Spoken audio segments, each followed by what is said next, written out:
nakalaya na daw siya kaya nakiusap na tawagan kayo. Kausapin niyo po. Kuya, ito.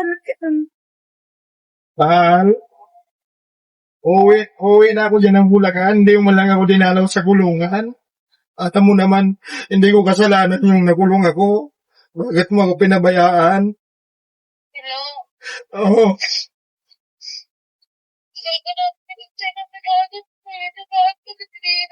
Ah, anong ibig mo sabihin, ma'am?